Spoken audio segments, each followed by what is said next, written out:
તો limitations of float એટલે કે જે ફર્સ્ટ લો ઓફ થર્મોડાયનેમિક્સ જે છે એની અમુક લિમિટેશન હોય કે અમુક જ કામ કરીએ કે અમુક કામ ન કરીએ કે બરાબર.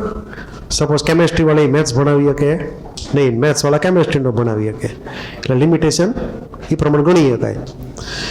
તો ફર્સ્ટ લો ઓફ થર્મોડાયનેમિક્સનું કામ શું તો કે કેટલી હીટ એનર્જી એબ્સોર્બ કરી કે રિલીઝ કરી, કેટલું વર્ક કર્યું, કેના ઉપર થયું, અને યુમાં કેવો ચેન્જ થયો ઇન્ટરનલ એનર્જીમાં, એનો હિસાબ કિતાબ આપણને લખીને આપી દે કે એટલો હિસાબ કિતાબ છે.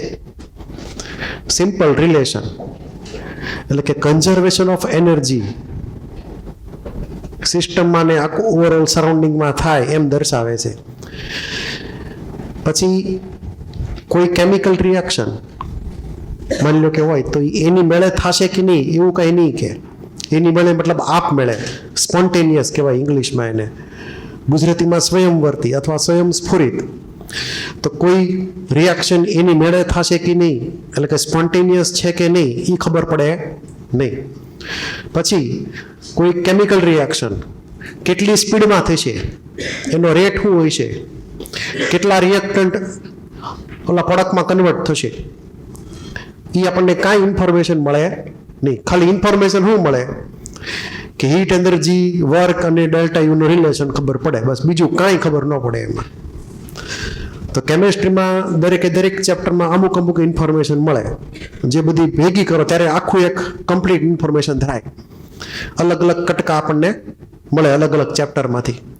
તો અહીંયા જે લખેલું છે એ પ્રમાણે કે કોઈ પર્ટિક્યુલર ચેન્જ હોય કે રિએક્શનની ડાયરેક્શન નક્કી ન થઈ શકે કે ફોરવર્ડ થશે કે બેકવર્ડ, એટલે કે પૂર્વગામી પ્રક્રિયા થશે કે પ્રતિગામી પ્રક્રિયા, એના વિશે આપણને કંઈ ઇન્ફોર્મેશન મળે નહીં. સેકન્ડ લો જે છે થર્મોડાયનેમિક્સનો એ થોડુંક આપણને એક સ્ટેપ આગળ જશે અને એમ ઇન્ફોર્મેશન આપશે કે કોઈ પર્ટિક્યુલર રિએક્શન કે કોઈ પર્ટિક્યુલર ટાઈપનો ચેન્જ સ્પોન્ટેનિયસ છે કે નહીં, એટલે કે આપમેળે થઈ શકશે કે નહીં, એનો જ આપણને જવાબ આપશે યસ કે નોમાં. ક્લિયર? કેટલી સ્પીડથી થશે, કેટલું ધીમે થશે એના વિશે કંઈ ન કે, થશે કે નહીં યસ કે નો, ક્લિયર, એનો જ ખાલી જવાબ આપશે. તો first law indirectly law of conservation of energy. Second law જે છે જે આપણે ભણશું હવે એમાં સ્પોન્ટેનિયસ નેચર ખબર પડશે, એટલે કે રિએક્શન થશે કે નહીં ફોરવર્ડ કે બેકવર્ડ એના વિશે આપણને માહિતી મળશે. નોન સ્પોન્ટેનિયસનો મતલબ છે એની મેળે નહીં થાય, આપ મેળે નહીં થાય, બિન સ્વયં સ્ફુરિત અથવા બિન સ્વયં સ્વર્તી એવું માનવાનું છે તમારે. ગુજરાતી ધ્યાન રાખજો દરેક કેસમાં. પછી એમાંની અંદર હવે બે અલગ અલગ ફેક્ટર છે કે what determines the direction of spontaneous change. કોઈ પણ રિએક્શન આપમેળે થવા માટે શું હોવું જોઈએ એની અંદર, તો બે ફેક્ટર ઇન્વોલ્વ છે આમાં. પહેલો ફેક્ટર છે એનર્જીનો ફેક્ટર. લે આટલું બધું, હા તો બરાબર છે. ક્યાં પેન ક્યાં છે આમાં? હા તો સૌથી નાનું છે. હા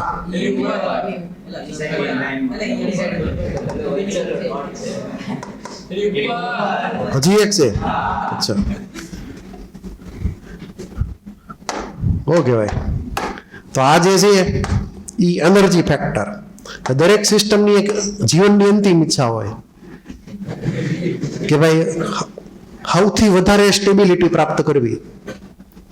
દરેક વ્યક્તિની એક ઈચ્છા હોય કે ભાઈ જીવનમાં એક સ્ટેબિલિટી આવી જાય, સારી કમાણી થઈ જાય, 50 વર્ષની ઇન્કમ ફિક્સ થઈ જાય, પેન્શનના બધા પૈસા આમથી આમ ગોઠવાઈ જાય, એટલે બસ શાંતિ, વાત પૂરી થઈ ગઈ. એને જીવનનું અંતિમ લક્ષ્ય હોય. એમ દરેક સિસ્ટમનું જીવનનું અંતિમ લક્ષ્ય તો કે ભાઈ વધારે સ્ટેબિલિટી મેળવવી. વધારે સ્ટેબિલિટી ક્યારે આવે? એનર્જી ઓછી થાય તો શું થાય? એનર્જી ઓછી થાય તો શું કરે કે ભાઈ tendency two gate minimum energy. દરેક રિએક્ટન્ટની ઈચ્છા હોય બને એટલી ઓછી એનર્જી મેળવવી. તો હાઈમાંથી ક્યાં જવું? લોમાં. પાણી ઉપરથી હંમેશા નીચે જ આવે. ક્લિયર? નીચેથી કોઈ ઉપર જાય નહીં, કેમ કે એને નેચર જ છે એનો એ પ્રમાણે. પછી બીજું એક ફેક્ટર છે એન્ટ્રોપી ફેક્ટર. કોઈને ડિસિપ્લિનમાં રહેવું ગમે નહીં. 1.5 કલાકનો ક્લાસ હોય ત્યારે પરાણે બધાને બેન્ચ ઉપર બેસવું પડે, આમ આમ કડક થઈને, આમ હરખી રીતે. ક્યાં સુધી તમે બેસવાના? તમે થોડીક વાર થવું પડે કે ન થવું પડે?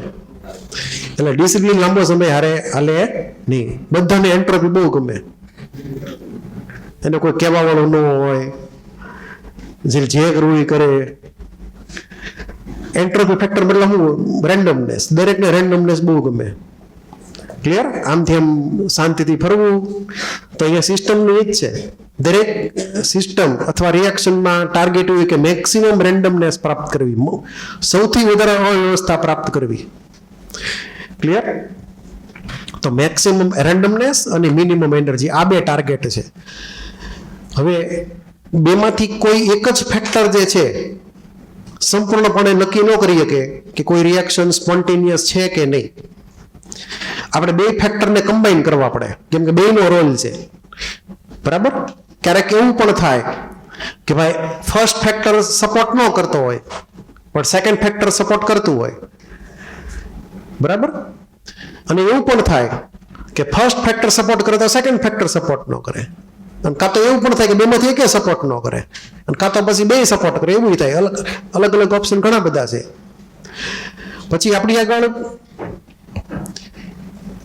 સિસ્ટમની સાથે બીજું એક પણ છે, સરાઉન્ડિંગ. 2 જણા છે ટોટલ. કેટલા? 1 જણ નથી, 2 જણ છે. સિસ્ટમ પ્લસ સરાઉન્ડિંગ, 2 જણા છે ભેગા. અને આપણી આગળ 2 અલગ અલગ ફેક્ટર છે.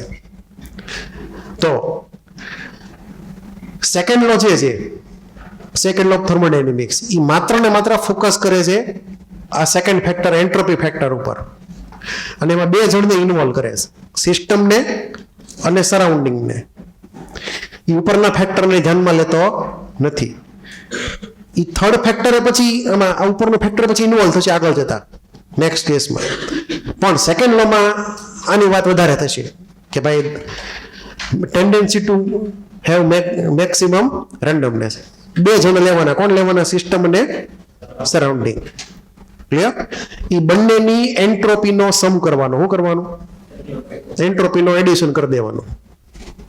તો રૂલ એવો છે, સિમ્પલ રૂલ, કે entropy change of the system, બરાબર, plus entropy change of the surrounding, આ બંનેનો ટોટલ કરવાનો.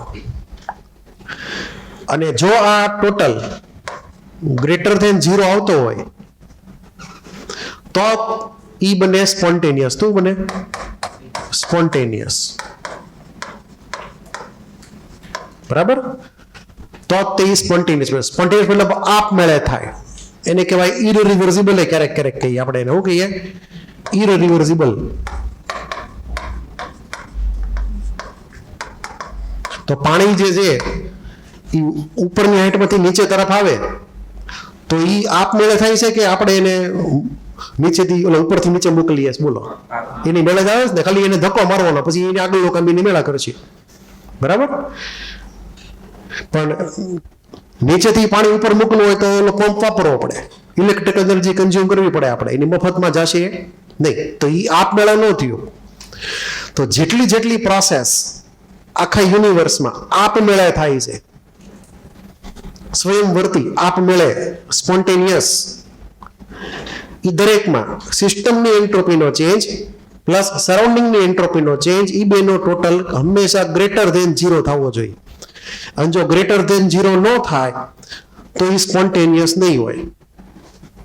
ક્લિયર? એટલે સપોઝ તમને પૂછે કે પાણી નીચેથી ઉપર મોકલવાનું છે, તો એની માટેનો ટોટલ એન્ટ્રોપીનો ચેન્જ સિસ્ટમ પ્લસ સરાઉન્ડિંગનો કેવો આવશે? લેસ ધેન 0 કે મોર ધેન 0? લેસ ધેન 0 આવશે. ક્લિયર છે? મતલબ આપમેળે થશે નહીં. અને જો ઉપરથી નીચે આવે તો આપમેળે છે. એટલે શું સમજવાનું? More than 0. ક્લિયર? એટલું. પછી બીજું એ પણ છે કે અહીંયા માની લો કે 0 હોય તો શું થાય? 0 થઈ ગયું સપોઝ, આ વેલ્યુ 0 થઈ જાય, શું કરવાનું? તો એનો પણ રસ્તો છે. જો delta S system plus delta S surrounding જો 0 થઈ જાય બરાબર. સિસ્ટમ પ્લસ સરાઉન્ડિંગનો જે ટોટલ કરીને કહેવાય ડેલ્ટા એસ ટોટલ અથવા ડેલ્ટા એસ યુનિવર્સ. તો જ્યારે બેનો ટોટલ 0 થતો હોય ત્યારે બે બાજુની એન્ટ્રોપી હરખી છે એવું સમજવાનું. સિસ્ટમની એન્ટ્રોપીનો ચેન ને સરાઉન્ડિંગ એન્ટ્રોપીનો ચેન એકબીજાને પ્લસ માઇનસ બેલેન્સ કરી નાખે છે. ટોટલ એન્ટ્રોપી 0 તો એવું સમજશું કે રિએક્શન અથવા ચેન્જ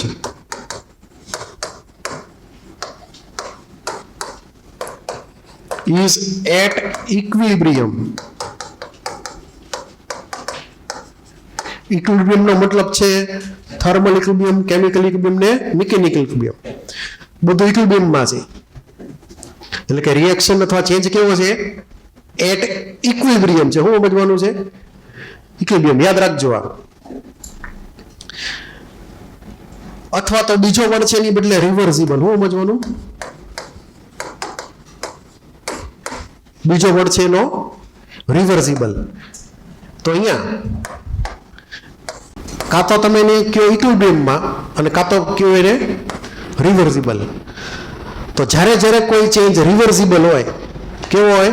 રિવર્સિબલ, ત્યારે સિસ્ટમની એન્ટ્રોપીનો ચેન્જ પ્લસ સરાઉન્ડિંગની એન્ટ્રોપીનો ચેન્જ ટોટલ 0 થવો જોઈએ.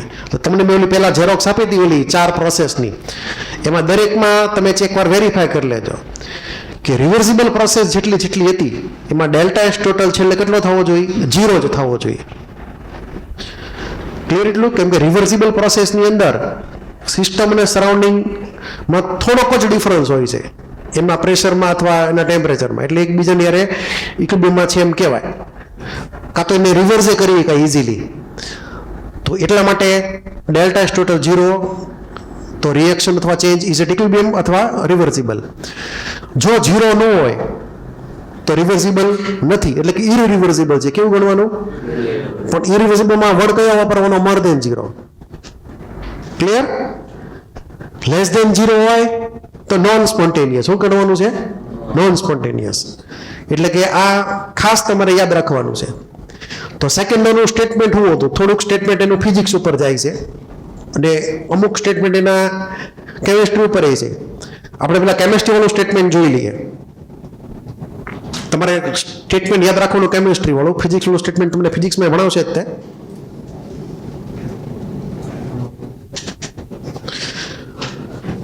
અલગ અલગ 7 થી 8 પ્રકારના સ્ટેટમેન્ટ છે સેકન્ડ લો ઓફ થર્મોડાયનેમિક્સના. એમાંથી અમુક સ્ટેટમેન્ટ તમારે ફિઝિક્સમાં આવશે અને અમુક કેમિસ્ટ્રીમાં આવશે. આપણે કેમિસ્ટ્રી પૂરતા ખાસ યાદ રાખશું. ફિઝિક્સ પૂરતા ખાલી એકવાર જોઈને જવા દેવાના. તમને કોઈ સ્ટેટમેન્ટ પૂછશે નહીં કે આ ફલાણા સાયન્ટિસ્ટનું સ્ટેટમેન્ટ શું હતું એમ. માની લો કે આ કાર્નોટ છે, તો કાર્નોટનું સ્ટેટમેન્ટ કયું હતું એવું કોઈ તમને નહીં પૂછે. કે આ કેલ્વિનનું સ્ટેટમેન્ટ કયું એમ તમને કોઈ નહીં પૂછે. કે આ ક્લોસિયસનું સ્ટેટમેન્ટ કયું એમ નહીં તમને પૂછે. કેમ કે બધાના સિમિલર છે, ઓળખવા મુશ્કેલ બને. ક્લિયર? અમદાવાદમાંથી દૂધ લઈ આવો, ત્યાં દૂધવાળાનું દૂધ લઈ આવો, ભાવનગરવાળાનું દૂધ લઈ આવો, ભેગું કરો પછી ઓળખાય કે અમદાવાદવાળાનું કયું ના ભાવનગરવાળાનું કયું એમ? ન ઓળખાય ને. એમ આ બધા પછી છેલ્લે હરખા થઈ જાય. કયા સાયન્ટિસ્ટનું કયું સ્ટેટમેન્ટ એ યાદ રાખવું મને અઘરું પડે, તમને અઘરું પડે. સામે આવે ખબર પડે કે આવું કાંક આવ્યું હતું. તમને યસ ન કરતા આવડવું જોઈએ કે આ સ્ટેટમેન્ટ ગણાય કે ન ગણાય સેકન્ડ લોનું. ક્લિયર? કયા સાયન્ટિસ્ટ છે એવું કાંઈ વાંધો નહીં, ચિંતા નહીં કરતા એની. હવે આપણે જે કેમિસ્ટ્રીનું સ્ટેટમેન્ટ જોયેલી, હું કીધું 7મું સ્ટેટમેન્ટ જુઓ કે all spontaneous process are thermodynamically irreversible. Clear? Irreversible નો મતલબ શું કર્યો આપણે? ડેલ્ટા એસ ટોટલ કેવો ગણવાનો છે? More than 0. જેટલી પ્રોસેસ યુનિવર્સમાં એની મેળે થાય છે, બરાબર, એની મેળે જ તે એ બધી જ ઇરરિવર્સિબલ ગણવાની છે. આપણે અગાઉ વાત કરી હતી તેમ ઇમેજિન કરો એક આઇસોલેટેડ સિસ્ટમ. કઈ આઇસોલેટેડ સિસ્ટમમાં માની લો કે આવી રીતે છે આપણી આગળ આ સિલિન્ડર છે. આ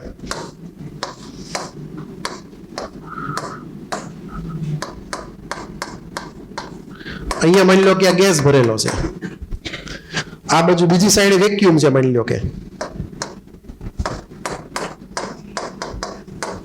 આ વેક્યુમ છે બીજી સાઈડે, અને ચારેક વાર ઇન્સ્યુલેશન કરી દીધું છે. ઇન્સ્યુલેશનનો મતલબ ખબર છે બધાને? ઇન્સ્યુલેશન. મતલબ આ બે સિલિન્ડર કનેક્ટ કરેલા છે એક પાઇપ દ્વારા, અને અહીંયા વચ્ચે વાલ મૂકેલો છે. વાલ અત્યારે બંધ છે. ફર્સ્ટ સિલિન્ડરમાં ગેસ ભરેલો છે હાઈ પ્રેશરે, બીજા સિલિન્ડરમાં વેક્યુમ છે.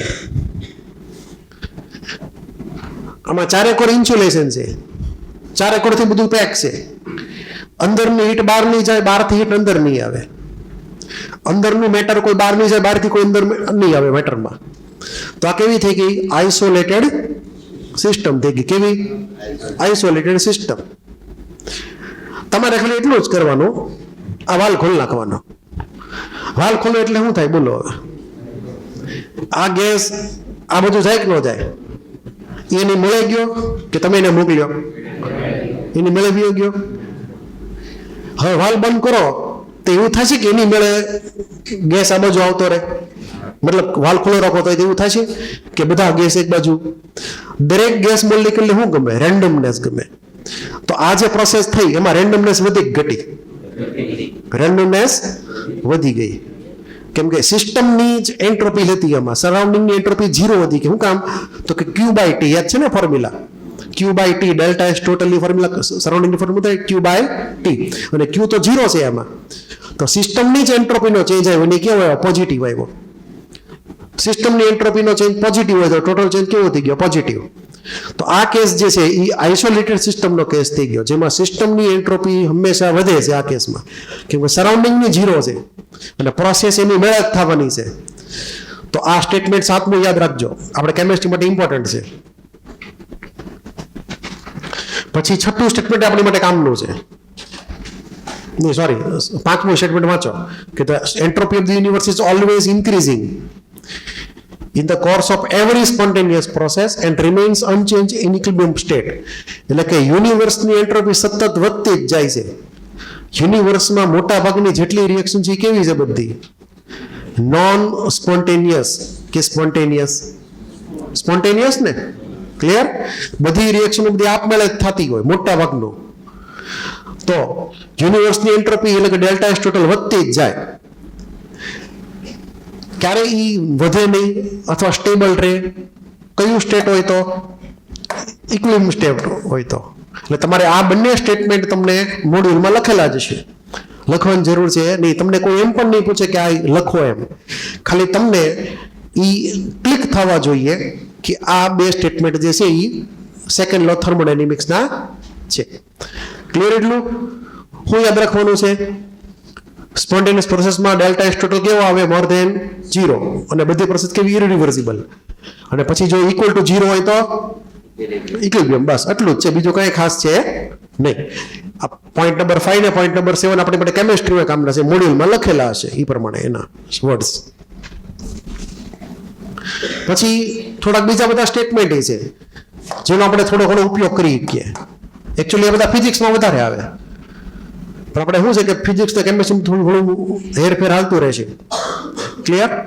તો એક બે એના સ્ટેટમેન્ટ જોઈ લઈએ આપણે. ઘણા બધા સ્ટેટમેન્ટ છે, આપણે સિમ્પલ સ્ટેટમેન્ટ લઈએ. કેલ્વિન કાર્નોટના તો સ્ટેટમેન્ટ ઘણા બધા છે, એમ તો 2-3 અલગ અલગ મિનિંગ વાળા. મેં બે સ્ટેટમેન્ટ ખાસ લીધેલા છે, એક તો કેલ્વિનનું સ્ટેટમેન્ટ અને ક્લોસિયસ. આ બે સ્ટેટમેન્ટ આ ફિઝિક્સ માટેના છે, કેમેસ્ટ્રી માટેના છે એ નહીં. તમારે ફિઝિક્સમાં વધારે આવશે. વાંચો, પહેલું હું લખેલું જુઓ, કેલ્વિન સ્ટેટમેન્ટ.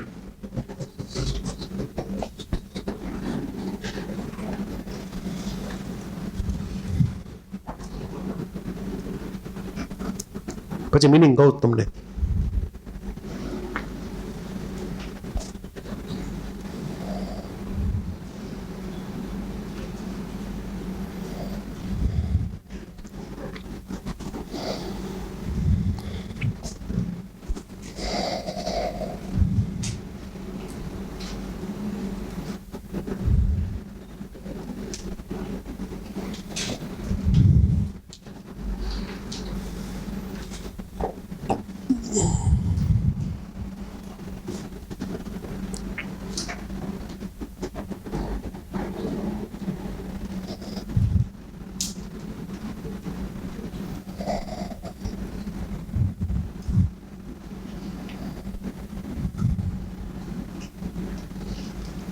તો પહેલું સ્ટેટમેન્ટ એમ કહે છે કે એવું એક પણ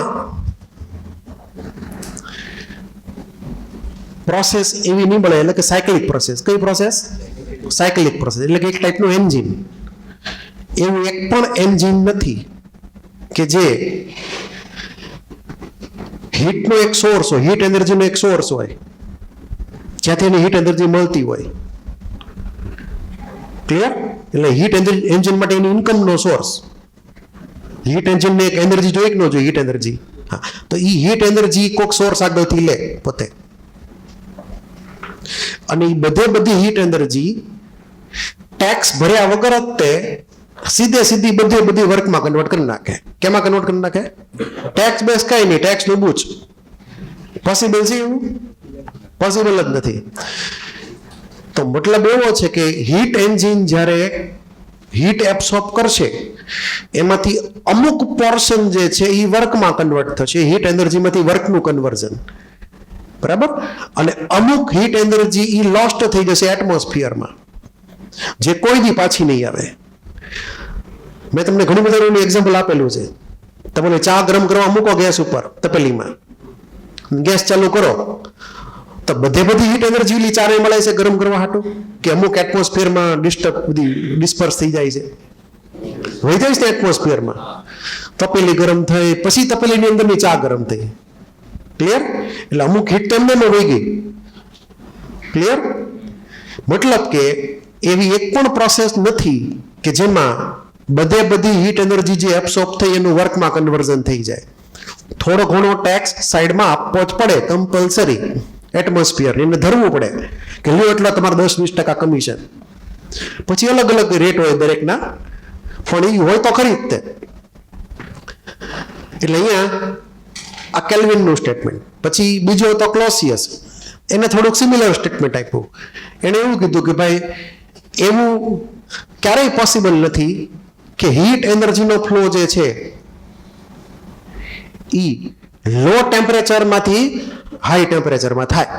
એની મેળે થાય તો કયો થાય? હાઈ ટેમ્પરેચરથી લો ટેમ્પરેચર એની મેળે થશે, ઊંધું નહીં થાય. બરાબર છે?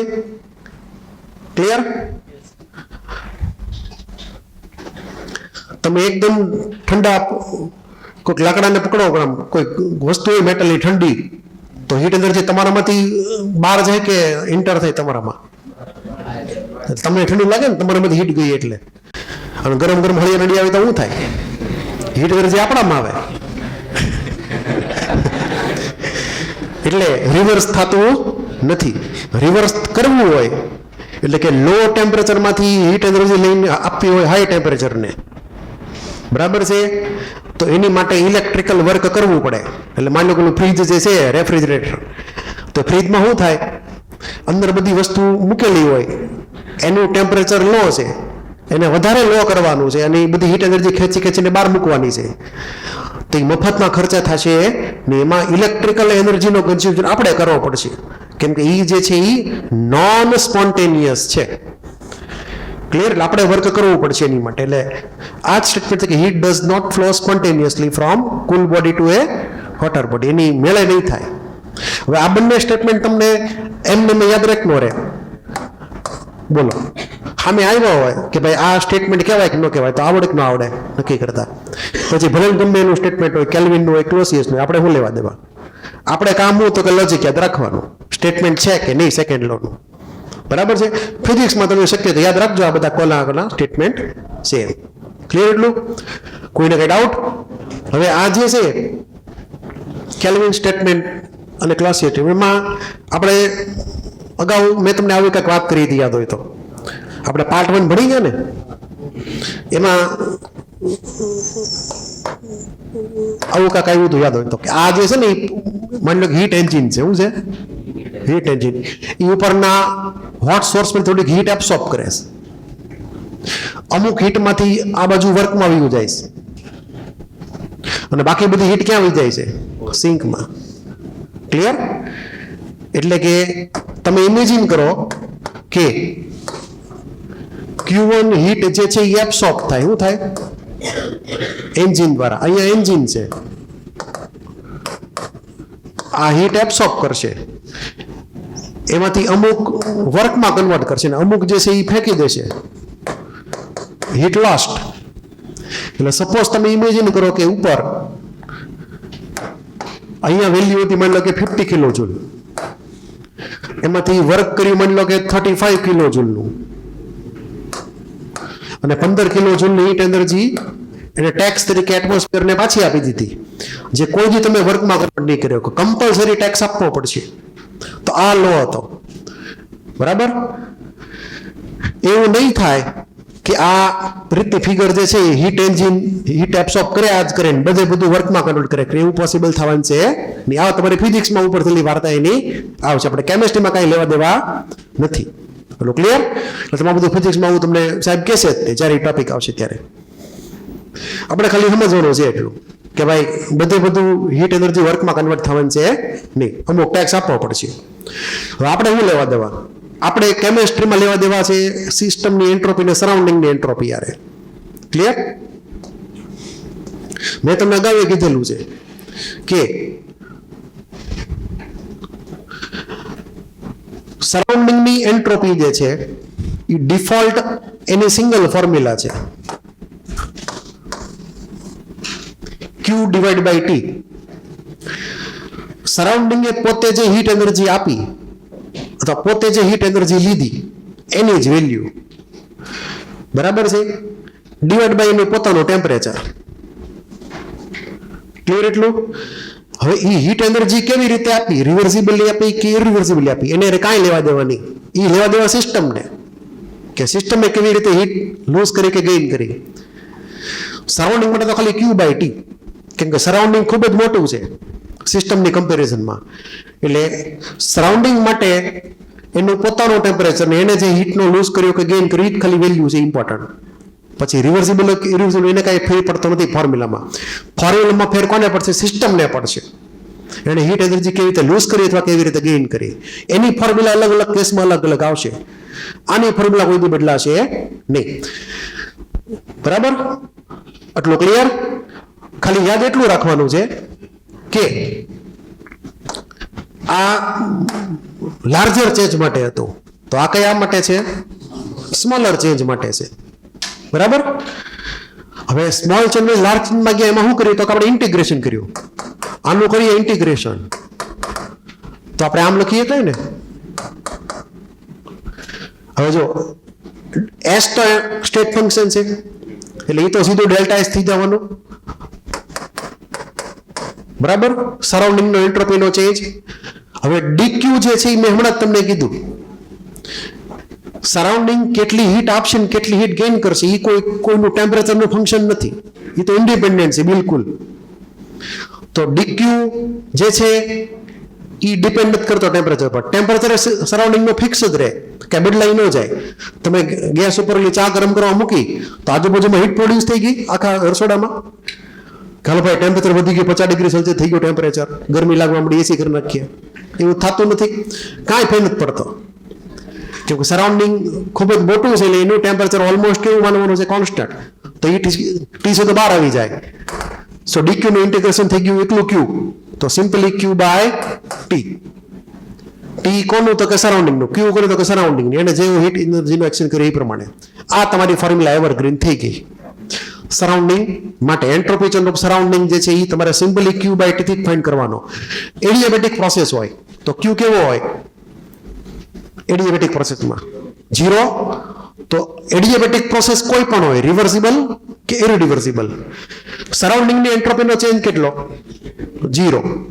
કોઈ પણ આઇસોલેટેડ પ્રોસેસ હોય, આઇસોલેટેડ સિસ્ટમ, એમાં તે Q0, બરાબર? આઇસોલેટેડમાં હીટનું એક્સચેન્જ થાય નહીં, તો એમાં પણ એન્ટ્રોપીનો ચેન્જ સરાઉન્ડિંગનો 0. મતલબ જો હીટ એનર્જીનો એક્સચેન્જ થાય સરાઉન્ડિંગનો સિસ્ટમ રહે તો ને તો તે સરાઉન્ડિંગની એન્ટ્રોપીમાં ચેન્જ કરવાનું છે, નહીતર નહીં. ખાસ યાદ રાખજો. હવે આવશે સિસ્ટમ માટેની વાર્તા. આ એકચ્યુઅલી આ જે ટોપિક જે છે આપણે મોડ્યુલમાં નથી આપેલો, તમે લખવાનો છે થોડોક એવો, પણ એમાં એક રિઝલ્ટ છે આપણે યાદ રાખવાનો છે. આમાં જેટલા સ્ટેપ આપણે લખશું એ બધા ડાયરેક્ટલી અથવા ઇનડાયરેક્ટલી આપણે ક્યાંક ને ક્યાંક વાત થઈ જ ગયેલી છે. એટલે એક રીતે જોઈએ તો રિવિઝન થઈ મેથેમેટિકલ ટોપિક છે નાનો એવો, બરાબર. આના ક્વેશ્ચન કદાચ આવે તો ન આવે નક્કી નહીં, પણ એમાંથી રિઝલ્ટ આપણી માટે કામનું છે. તો સમજીએ શું છે એ વાર્તા આખી. ક્લોસિયસ ઇનઇક્વાલિટી. ઇનઇક્વાલિટી મતલબ કાં તો મોર દેન કાં તો લેસ દેન, ઇક્વલ ટુ ન હોવું જોઈએ. પણ આપણે ઇક્વલ ટુ મૂકશું સાઈડમાં, કામ ચલાવ, બરાબર. હવે આ તમને ખબર છે ને, વર્ક રિવર્સિબલ સિસ્ટમ જે પોતે વર્ક કરે રિવર્સિબલ પ્રોસેસમાં, એનું મેગ્નિટ્યુડ વધારે હશે કોના કરતા? ઇરરિવર્સિબલ કરતા. એટલે અહીંયા આપણે હું જો ફરી વાર લખું તો DWREV નું મેગ્નિટ્યુડ કોના કરતા વધારે છે? DWIRR, બરાબર છે. એટલે જો રિવર્સિબલ મેનરથી વર્ક કરવામાં આવે સિસ્ટમ દ્વારા, તો એ વર્કનું મેગ્નિટ્યુડ વધારે હશે ઇરરિવર્સિબલ પ્રોસેસ કરતા. હવે આપણે એવી પણ વાત કરી હતી કે સિસ્ટમ જો વર્ક કરે તો એની સાઇન કેવી હોય? નેગેટિવ. તો આગળ હું જો નેગેટિવ સાઇન મૂકી દઉં બેયને, તો માઇનસ માઇનસ કેવા થઈ જાય? પ્લસ. એનું કારણ છે કે આ બંને ડિફોલ્ટ કેવા છે? આ બંને ડિફોલ્ટ નેગેટિવ છે, ખબર છે ને? એ તો હજી એક બાર નેગેટિવ નાખી દીધું તો માઇનસ માઇનસ પ્લસ. તો અહીંયા ઈ લોજિકને આધારે આપણે આમ લખી નાખીએ -DW reversible greater than DW irreversible. અહીંયા તે માઇનસ. હવે આની અંદર આપણે ઇક્વલ ની સાઇન મૂકી દઈશું, કેમ કે જો ઇરરિવર્સિબલ પ્રોસેસ ઇન્ફાઇનાઇટ સ્ટેજમાં કરવાનું આવેલી હોય, કેટલા ઇન્ફાઇનાઇટ સ્ટેપમાં, તો ઓલમોસ્ટ કેવી થઈ જાય? રિવર્સિબલ. એટલે આપણે અહીંયા ઇક્વાલિટીની સાઇન મૂકશું. હવે થોડી ઘેરાફેરી કરી નાખીએ તો આને આમ સાઈડ ફેરવી નાખો તો શું થઈ ગયું? DWIRR minus DWREV greater than or equal to 0. આવું કાંક મળે આપણને? આમાં કઈ રોકેટ સાયન્સ છે નહીં. હવે એટલે કે આ ટર્મ આવી ગઈ, બરાબર. હવે આપણે યાદ કરીએ ફ્લોટ. ફ્લોટ જે હતો ફર્સ્ટ લો ઓફ થર્મોડાયનેમિક્સ, એમાં શું હતું formula? Delta you equal to Q plus W. હવે યુ જે છે એ તો સ્ટેટ ફંક્શન છે, એની વેલ્યુ ડિપેન્ડ ન કરે કે પ્રોસેસ રિવર્સિબલ કરેલી છે કે ઇરરિવર્સિબલ. ક્લિયર એટલું? તો આપણે એ લોજિક એપ્લાય કરીએ હવે. તો એમાં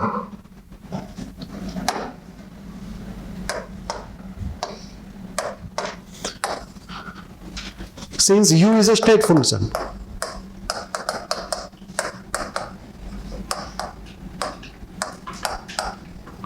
u જે છે એ સ્ટેટ ફંક્શન છે, એનો મતલબ શું થાય કે DUREV ઇક્વલ ટુ DU ઇરરિવર્સિબલ, બરાબર છે. પ્રોસેસ રિવર્સિબલ કરો કે રિવર્સિબલ કરો, સેમ ફાઇનલ અને સેમ યુનિટ સ્ટેટ રાખેલા હોય બે કેસમાં, તો એવા કેસમાં DU બે બધું હરખા જ આવે. હવે આ સાઈડનો DU એટલે શું થયું?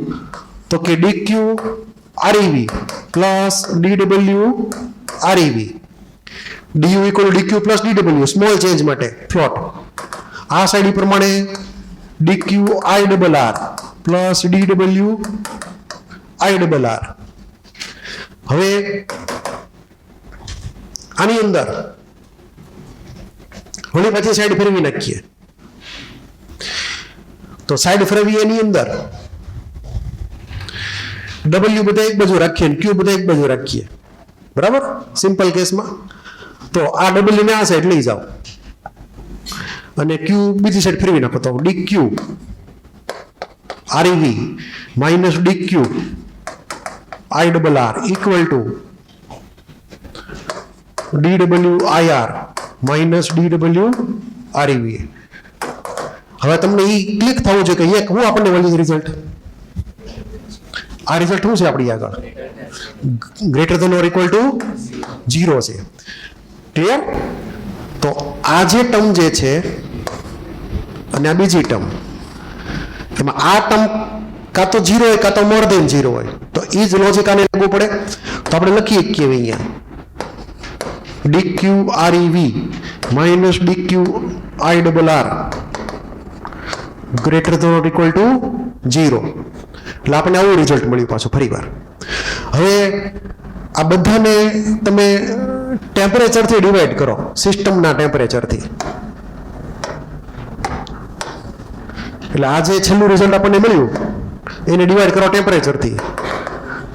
dq rev divide by t minus dq irr divide by t greater than or equal to 0. હવે જો પ્રોસેસ રિવર્સિબલ હોય તો આ ટર્મ જે છે એ સિસ્ટમની એન્ટ્રોપીનો ચેન્જ થયો. શું થયો? સિસ્ટમની એન્ટ્રોપીનો ચેન્જ થયો. dq rev divide by t સિસ્ટમની એન્ટ્રોપીનો ચેન્જ થયો. એને આપણે સિમ્પલી કહીશું ds રિવર્સિબલ અથવા સિમ્પલી ds. અને ઓલરેડી બીજી સાઈડ લઈ જઈએ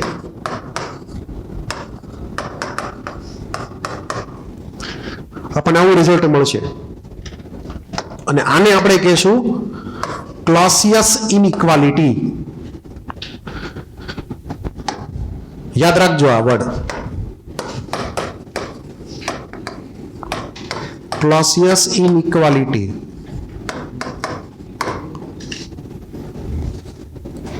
લખી નાખો, અહીંયાથી શરૂઆત કરજો. આમ ચાશે ગાડી.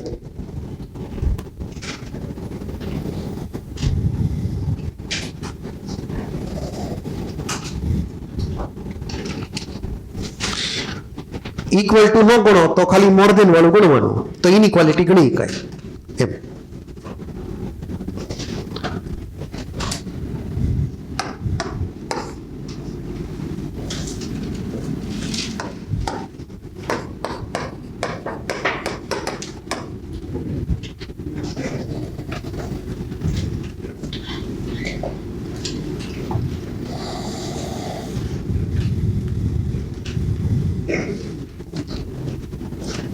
આવું તમને એક્ઝામમાં પૂછે, ખાલી સાચું ખોટું રિલેશન છે કે નહીં એમ.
આના એક બે ક્વેશ્ચન તમને અવસ્થિમાં આપેલા છે આના. હવે અહીંયા સુધી આપણે જે પહોંચ્યા આ સ્મોલ ચેન્જ માટે છે. માની લો કે આપણે આખી એક સાયકલિક પ્રોસેસ લઈએ, એટલે કે ઇન્ટિગ્રેશન કરીએ આખા સાયકલિક લૂપ ઉપર. તો આનું કરીએ ઇન્ટિગ્રેશન, આ જે ટર્મ છે એનું. તો ઇન્ટિગ્રેટિંગ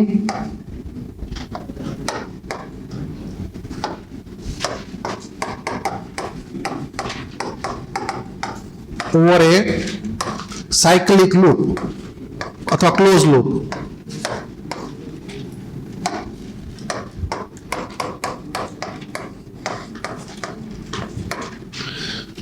એટલે કે ઇનડાયરેક્ટલી બીજી રીતે લખવું હોય તો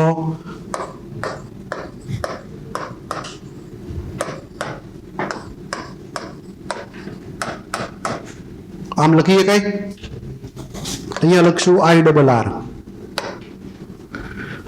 આ જે વેલ્યુ છે એ 0 છે, તમને ખબર છે ને. એન્ટ્રોપી એવું છે, સ્ટેટ ફંક્શન છે. તો સ્ટેટ ફંક્શનની વેલ્યુ સાયકલિક પ્રોસેસમાં કેવી હોય? 0 હોય. તો આ આઈટમ 0 થઈ ગઈ. તો 0 greater than or equal to dq IRR divide by t.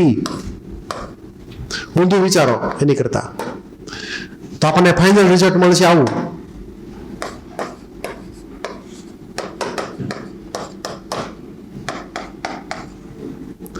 આને પણ અમુક લોકો ક્લોસિયસ ઇનઇક્વાલિટી કેસ, જો લૂપ હોય તો. આ બંને રિઝલ્ટ ઇક્વિવેલન્ટ છે.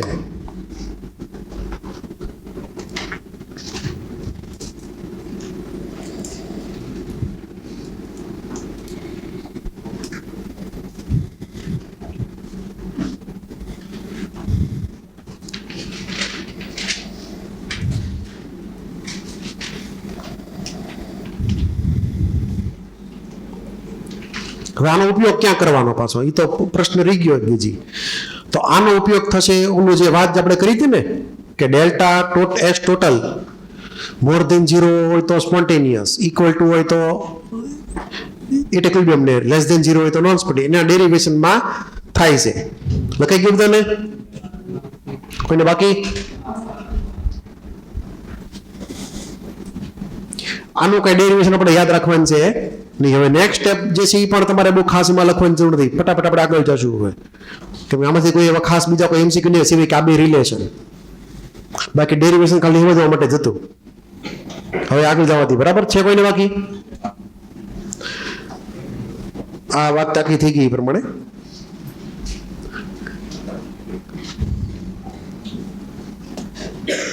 હવે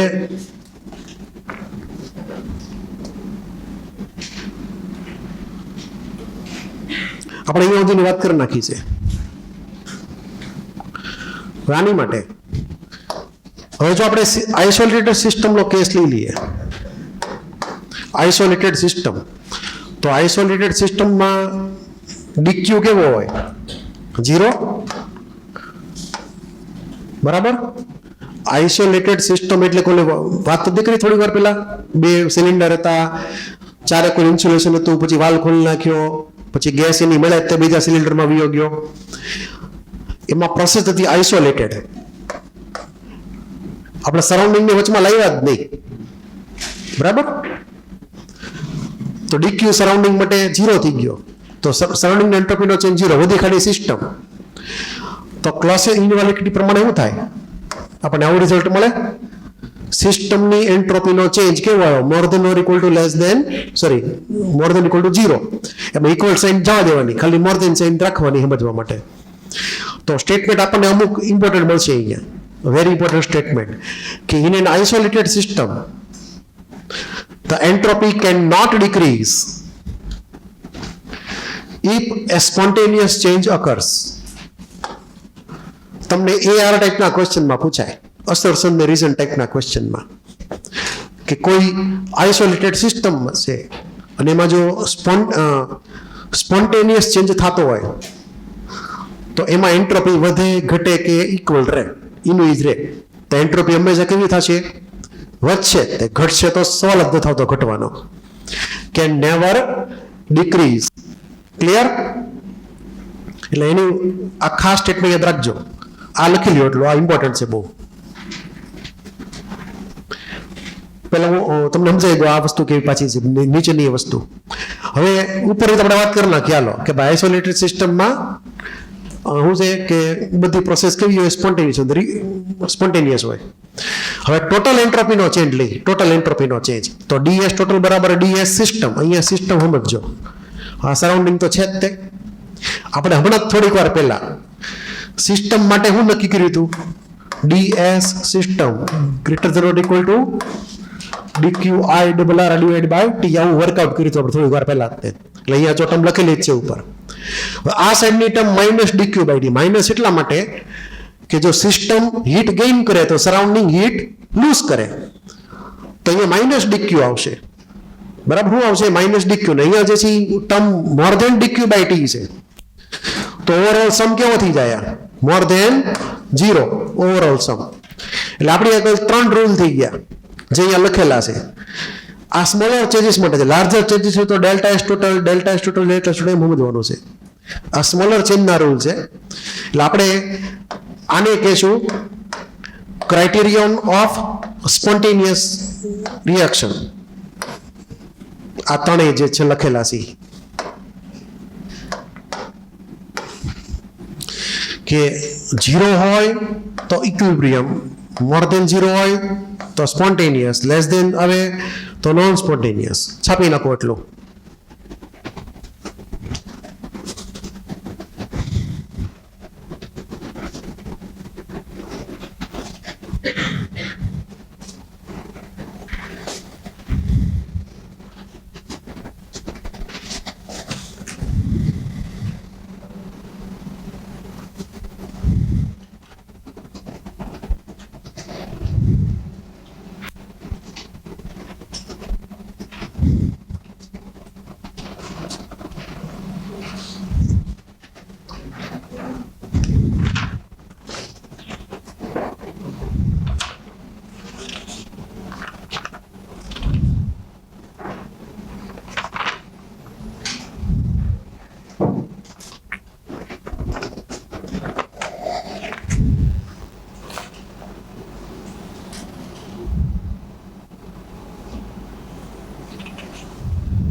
લખાઈ ગયું?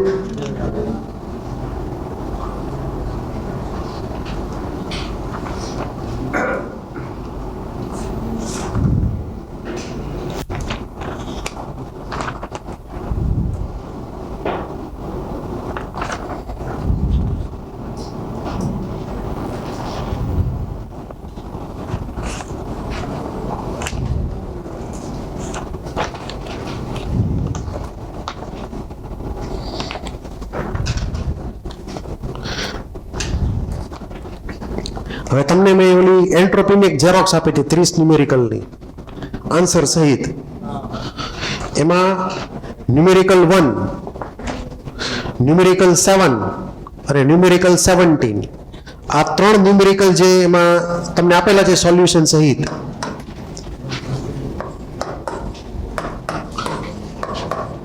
આ 3 ન્યુમેરિકલ તમારે જોઈ લેવાના. બરાબર છે?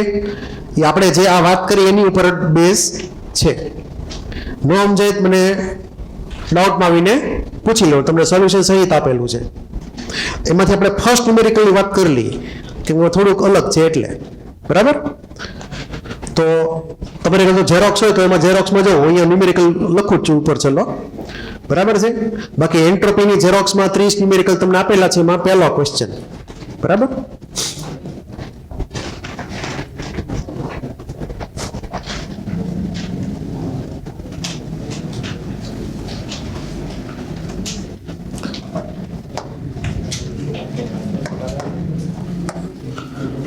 તો એની અંદર એક હીટ એન્જિન છે. એ heat engine 40 kilo joule heat energy absorb કરે છે. એક heat engine 40 kilo joule heat energy absorb કરે છે અને ટેમ્પરેચર છે 500 કેલ્વિન. બરાબર? એટલે હીટનો સોર્સ છે. શું છે? હીટનો સોર્સ છે. સાંભળજો ધ્યાનથી, છેતરાતા નહીં. હીટનો જે સોર્સ જે છે એ એન્જિનને હીટ એનર્જી આપે છે. બરાબર? તો આપણે જેમ રફ ફિગર અગાઉ જોયેલી હતી, એક રફ ફિગર કે જેમાં આવી રીતે એક હીટ સોર્સ હોય, પછી એન્જિન આવે, પછી સિંક આવે. 3 આઈટમ લાઈનમાં આવી છે. એમાંથી પહેલી આઈટમમાંથી હીટ એનર્જી કેટલી ગઈ? 40 કિલો જૂલ. કેટલી? તો એન્જિનને મળી તો એન્જિન માટે પ્લસ, પણ હીટ સોર્સ માટે માઇનસ ગણવાનું કે પ્લસ ગણવાનું? માઇનસ ગણવાનું. તો હું હીટ સોર્સના સંદર્ભમાં લખું તો -40 કહેવાય, એન્જિન માટે ગણું તો +40 ગણાય.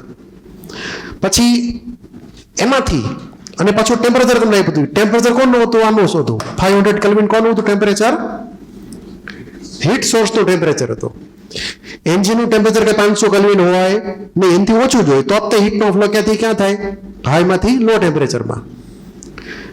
પછી ઈ એન્જિને એમાંથી 10 કિલો જૂલનું વર્ક કર્યું.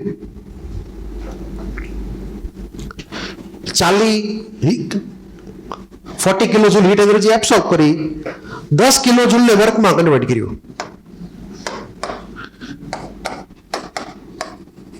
તો બાકીનું 30 કેવું વયું ગયું? સિંકમાં. બરાબર છે. તો 30 કિલો જૂલ સિંકને મળી હીટ એનર્જી. હવે જો એન્જિનને લૂઝ કરી તો એન્જિન માટે માઇનસ, પણ સિંક માટે પ્લસ. એટલે મેં અહીંયા પ્લસ જે લખી છે સિંક માટે પ્લસ લખેલી છે. સિંકનું ટેમ્પરેચર જો લોઅર જ હોય, એન્જિનના ટેમ્પરેચર કરતા થાય, કેમ કે તરત હીટનો ફ્લો એની મેળે થાય.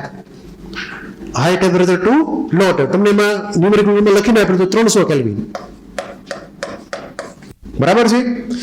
ટૂંકમાં 3 આઈટમ થઈ. પહેલી આઈટમ હીટ સોર્સ, બીજી આઈટમ એન્જિન, ત્રીજી આઈટમ સિંક.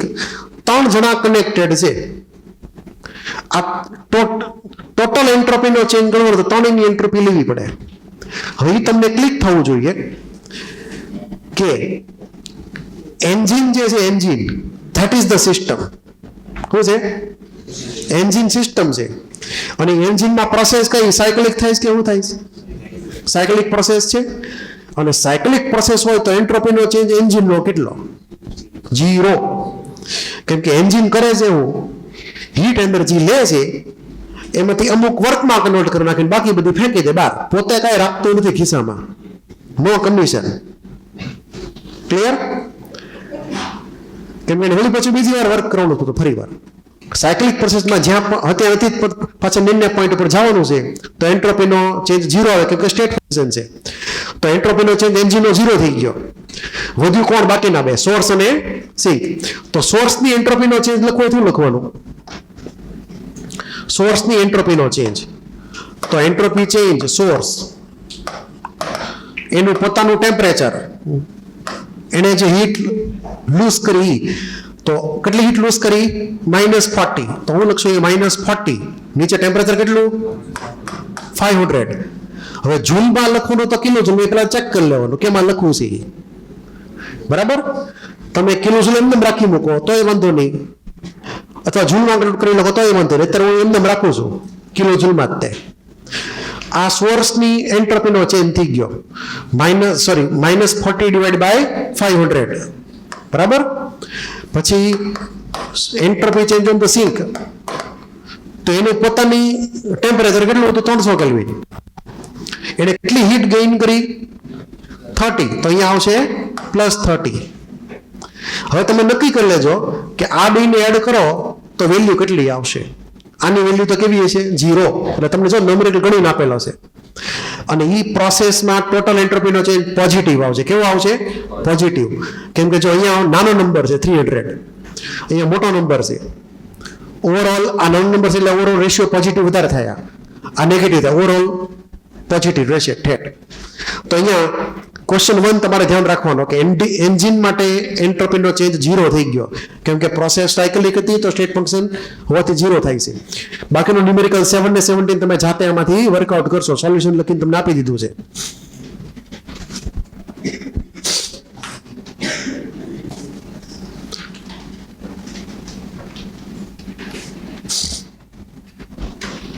હવે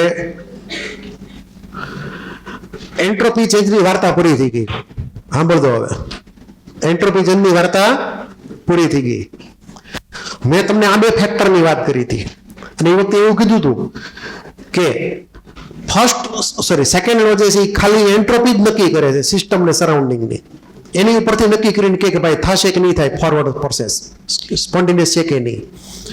હવે પ્રેક્ટિકલ ઇસ્યુઝ રહેશે દર વખતે. સરાઉન્ડિંગની એન્ટ્રોપીનો ચેન્જ માપવામાં ઘણા બધા પ્રેક્ટિકલ ઇસ્યુ છે, કેમ કે સરાઉન્ડિંગ ઘણું મોટું છે એટલે એનું કઈ હરખી રીતે સ્ટડી થઈ ન શકે.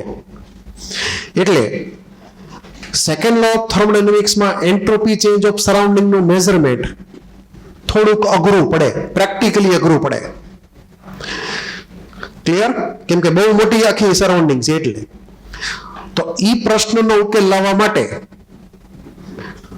એક નવો રસ્તો કાઢ્યો, અને નવો રસ્તો એ છે કે હવે ખાલી સિસ્ટમની જ પ્રોપર્ટીનો સ્ટડી કરો. સિસ્ટમ ઝોનકી કેવી હોય એ તો ખબર છે બધાને. હાવ તો નાની સિસ્ટમ હોય તો એનો આપણે સ્ટડી પ્રોપરલી કરી શકીએ. ક્લિયર? આખા રૂમમાં આપણને કંઈક કીધું કે જોઈ લો કંઈક વેરાણું નથી ને કઈ એમ ટાંકણી ખોવાઈ ગઈ આખા રૂમમાં, તો તમે ગોતી નાખવાના. આખા રૂમમાં ક્યાંક ટાંકણી પડી હોય ટાંકણી, તો એ ગોતીએ કંઈક ન ગોતીએ કંઈક. પણ હું તમને એમ કહું, આખા ઇન્ડિયામાં ટાંકણી પડી છે, ક્યાંક ગોતી આવો જાઓ. કોઈ ગોતીએ કે આખા ઇન્ડિયામાં ક્યાંય? કોઈ ગોતી ન શકે. મતલબ સિસ્ટમ નાની છે એનો સ્ટડી પ્રોપરલી થઈ શકે, મોટા સરાઉન્ડિંગ સ્ટડી થઈ શકે નહીં. તો હવે સિસ્ટમની જ પ્રોપર્ટી લેવાની. કોની લેવાની? સિસ્ટમની એનર્જીનો ચેન્જ એટલે કે એન્થાલ્પીનો ચેન્જ, સિસ્ટમની એન્ટ્રોપીનો ચેન્જ, એની ઉપરથી નક્કી કરવાનું કે થશે કે નહીં થાય પ્રોસેસ સ્પોન્ટેનિયસ. બે ફેક્ટર કયા? સિસ્ટમના જ તે, સરાઉન્ડિંગ બાયપાસ. ક્લિયર? તો હવે એન્ટ્રી થશે ગિબ્સ એનર્જીની. કોની એન્ટ્રી થશે? Gibbs energy. ગિબ્સ એનર્જી જે છે એવું એક નવું સ્ટેટ ફંક્શન છે, ગિબ્સ એનર્જી, જી જેને કહેશો આપણે એવેથી. તો ગિબ્સ એનર્જી જી એક નવું સ્ટેટ ફંક્શન આવશે જે એનર્જી ફેક્ટર એટલે કે એન્થાલ્પી ડેલ્ટા એચ સિસ્ટમ અને એન્ટ્રોપી ફેક્ટર એટલે કે એન્ટ્રોપી સિસ્ટમ, એ બેને કનેક્ટ કરશે. તો આપણે જીની વેલ્યુ ગણશું, જીની વેલ્યુ એની ઉપરથી ખબર પડશે આપણને કે પ્રોસેસ સ્પોન્ટેનિયસ થશે કે નહીં. સરાઉન્ડિંગની મેઝરમેન્ટની જરૂર જ નથી, ખાલી સિસ્ટમનું જ મેઝરમેન્ટ કરવાનું. તો એની માટે આપણે ક્રાઇટેરિયા નક્કી કરવો પડે. ભાઈ સ્મોલ ચેન્જ આવે ફ્રી એનર્જીમાં, એ કઈ રીતનો લાવવો પડે, તેની માટે આગળ વધીએ. તો આ ટોપિક ઇમ્પોર્ટન્ટ છે એક્ઝામ માટે, લોજિક રીતે પણ. મોટા ભાગની કેમિકલ રિએક્શન કોન્સ્ટન્ટ પ્રેશરે થાય છે, તો ખબર છે ને બધાને. મોટા ભાગની કેમિકલ રિએક્શન કેવી હોય? કોન્સ્ટન્ટ પ્રેશરે, અને ટેમ્પરેચર મોટા ભાગે કોન્સ્ટન્ટ રહેતું હોય, ઓપન વેસલ હોય એટલે. તો આપણે જે કન્ડિશન એપ્લાય કરશું એમાં આ બે રાખશું. કોન્સ્ટન્ટ પ્રેશર રાખવાનું છે ગમે એમ કરીને, ટેમ્પરેચર ઓટોમેટિક આગળ કોન્સ્ટન્ટ આવશે. બરાબર? પેલા લખી નાખો પછી આગળ વાત કરીએ. હાલો થોડુંક લખી નાખો, ઇમ્પોર્ટન્ટ છે. ટાઇટલ આપી દીધું એ પ્રમાણે, criterion of spontaneous change at constant pressure. એટલે કે અચળ દબાણ અને અચળ તાપમાને પ્રક્રિયા સ્વયંસ્ફુરિત હશે કે નહીં તે નક્કી કરવાની પદ્ધતિ.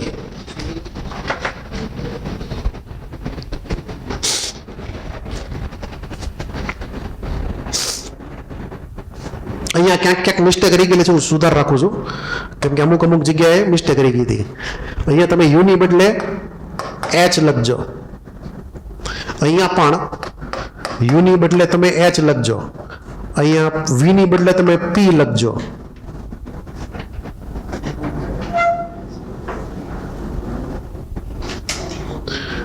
યુની બદલે એચ, વીની બદલે પી.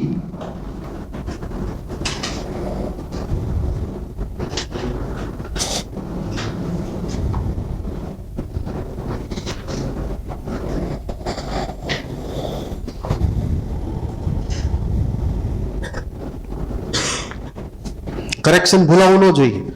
યુની બદલે એચ લખવાનું છે, વીની બદલે પી લખવાનું છે.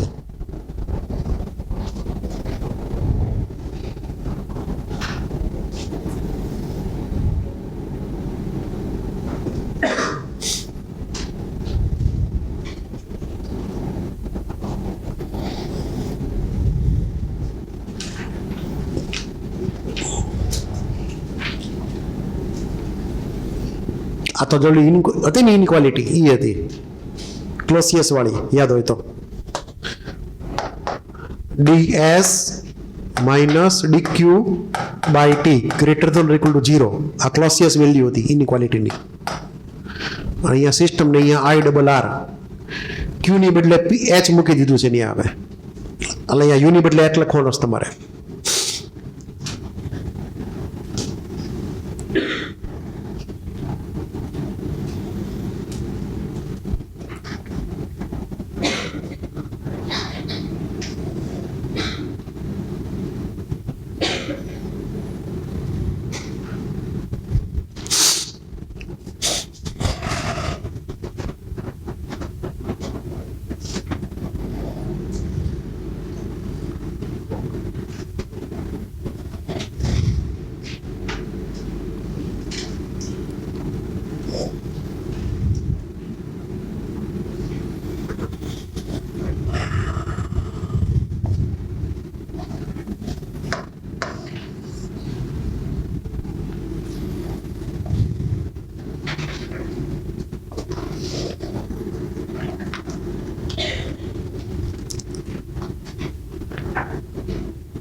આ ડીએસ સિસ્ટમની એન્ટ્રોપીનો ચેન્જ છે, ભૂલાવવું ન જોઈએ. સરાઉન્ડિંગ એમાં ક્યાંય નથી આવતું.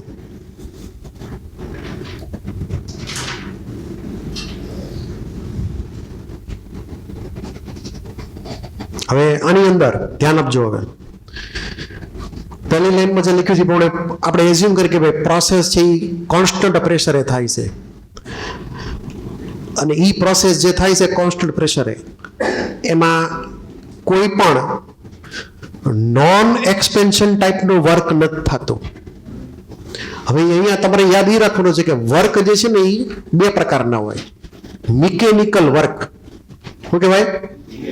આપણે જ્યારે પિસ્ટનની વાત કરી ને, પિસ્ટન ઉપર જાય એટલે વોલ્યુમ ચેન્જ આવે, એટલે પિસ્ટન ઉપર કોઈ વસ્તુ મૂકેલી હોય તો એ પણ એ પ્રમાણે હારે હારે ઉપર જાય, એટલે કે વોલ્યુમ ચેન્જ, એટલે કે મિકેનિકલ વર્ક, અથવા એને પીવી વર્ક કહેવાય. શું કહેવાય?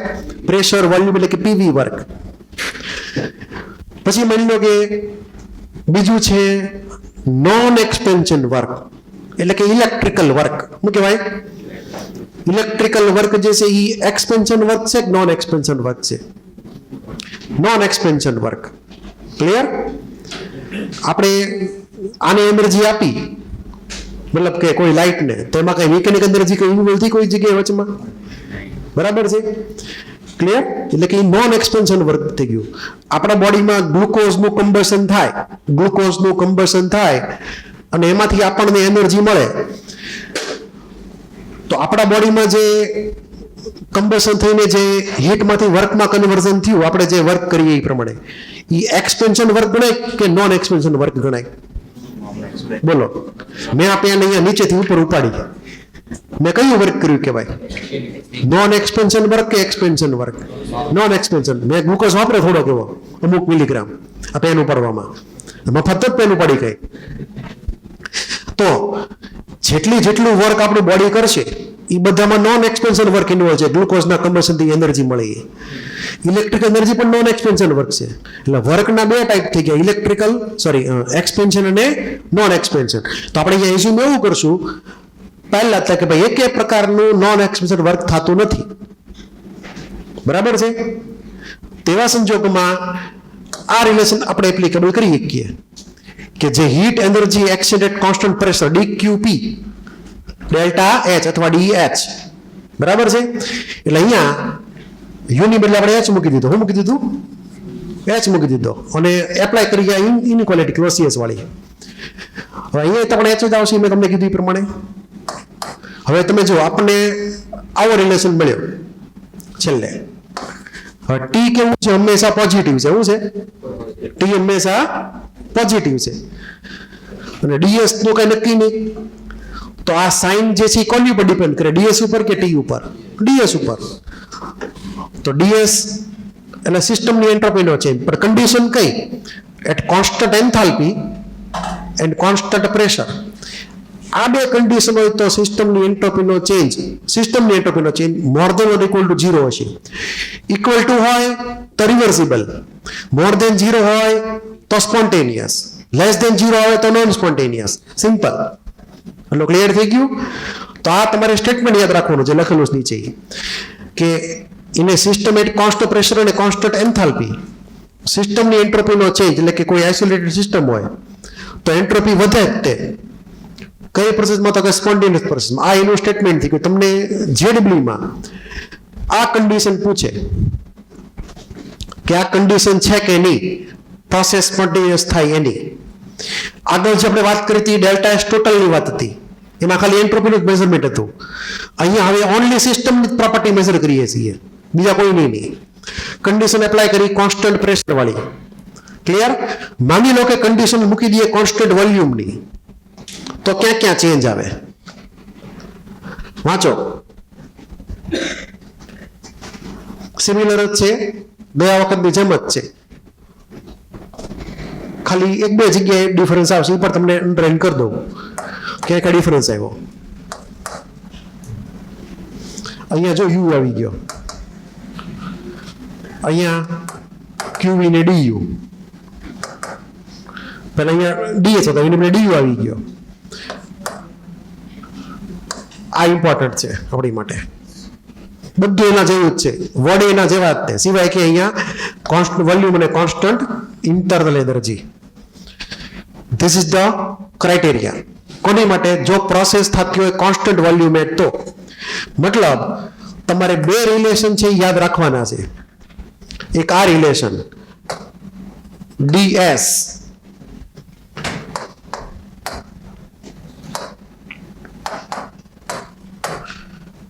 એમાં આપણે એક ઓપ્શન આવ્યો, યુ અને વી કોન્સ્ટન્ટ હોય, યુ નો ભાઈ એચ, વી નો ભાઈ પી.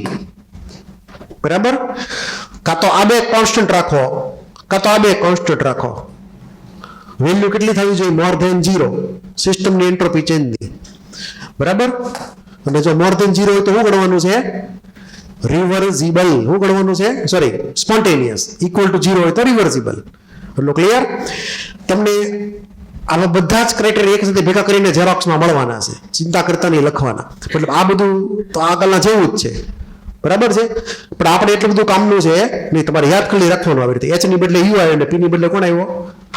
વી આવી ગયો. એટલે કે જો પ્રેશર કોન્સ્ટન્ટ રાખો એની બદલે વોલ્યુમ રાખો કોન્સ્ટન્ટ, એન્થાલ્પી ની બદલે યુ રાખો કોન્સ્ટન્ટ, તોય તે ઈને તે કન્ડિશન રહેશે. કન્ડિશનમાં કોઈ ચેન્જ થતો નથી. આ સિસ્ટમની જ એન્ટ્રોપી છે, એ ભૂલાવવું ન જોઈએ. તમને એક્ઝામમાં પૂછે હું કે અહીંયા કઈ કન્ડિશન, કોણ હોય કોન્સ્ટન્ટ, કોણ કઈ ટર્મ કોન્સ્ટન્ટ હોય તો સ્પોન્ટેનિયસ બને? તો એચ ની સાથે પી, યુ ની સાથે વી. ક્લિયર? ઊંધું ચૂતું કરતા નહીં. હવે આ બંને ટર્મ જે હતી, એકમાં યુ ને વી ને બીજામાં એચ અને પી, એ બંનેને કનેક્ટ કરતા બે નવા સ્ટેટ ફંક્શન આવ્યા. સાંભળતો ધ્યાનથી, હવે ઇમ્પોર્ટન્ટ છે. જો આમાં કોણ આવ્યું? યુ આવી ગયો, અહીંયા આવી ગયો એચ. બરાબર? You state function, S state function. એમાંથી એક નવું સ્ટેટ ફંક્શન આપણે બનાવ્યું, મેઇન મેડ. શું કહેવાય? મેઇન મેડ. યુ જે છે made by God, S made by God. What we have made? Capital A. What we have made? Capital G. તો એ અને જી એ મેઇન મેડ સ્ટેટ ફંક્શન છે. જે સિસ્ટમના કોઈક સ્ટેટ ફંક્શન હતા એમાંથી ખડી કરીને કાંઈક બનાવ્યા આપણે મેથેમેટિકલી. તો એ અને જી મેથેમેટિકલી જનરેટેડ સ્ટેટ ફંક્શન છે. સિસ્ટમના સ્ટેટ ફંક્શનનો ઉપયોગ કરીને બનાવ્યા છે. નામ આપેલા છે હેલ્મહોલ્ટ્ઝ. એનર્જી એ gives એનર્જી G. આ યાદ રાખવાનું. હવે બહુ સિમ્પલ રિલેશન. તમે અહીંયા બંને માટે સ્મોલ ચેન્જ એપ્લાય કરો. સ્મોલ ચેન્જ ખબર પડે ને, તો ડી એ ઇક્વલ ટુ શું થાય? બોલો. ડીયુ માઇનસ ટીડીએસ માઇનસ એસડીટી થાય. બરાબર છે? ક્લિયર? અને ડીએચ ડીજી નું શું કરવાનું? DH minus TDS minus SDT. બરાબર છે? આમાં કાંઈ ડાઉટ? હવે એઝ્યુમ કરો કે ટેમ્પરેચર કોન્સ્ટન્ટ છે. એવું છે? ટેમ્પરેચર કોન્સ્ટન્ટ એવું એઝ્યુમ કરી લઈએ.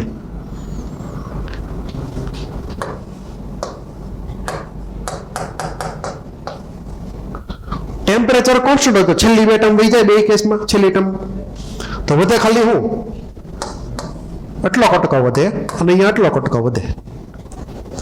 લાસ્ટ ટર્મ કેન્સલ કરી નાખી, કેમ કે સરાઉન્ડિંગનું ટેમ્પરેચર કેવું રહેશે? કોન્સ્ટન્ટ રહેશે. એટલે આપણે ડીટી ની વેલ્યુ કેવી માનશું? 0 માની લેશું. જો ધ્યાનથી જુઓ અહીંયા આની અંદર આ ટર્મ 0 થઈ ગઈ. હવે વધ્યું કોણ? હવે માની લ્યો કે U0 કરી દઉં. ફર્સ્ટ કેસમાં હું કરી દઉં? U0 કરી દઉં. તો ડી એ બરાબર શું થાય? Minus TDS. અને ટીડીએસ શું હતું? Greater than or equal to 0. યાદ કરો અહીંયા હું ટર્મ કઈ આવી હતી? આ શું હતું? આ T D S greater than or equal to 0. તો માઇનસ ટીડીએસ શું થાય? Less than or equal to 0 થઈ જાય. તો અહીંયા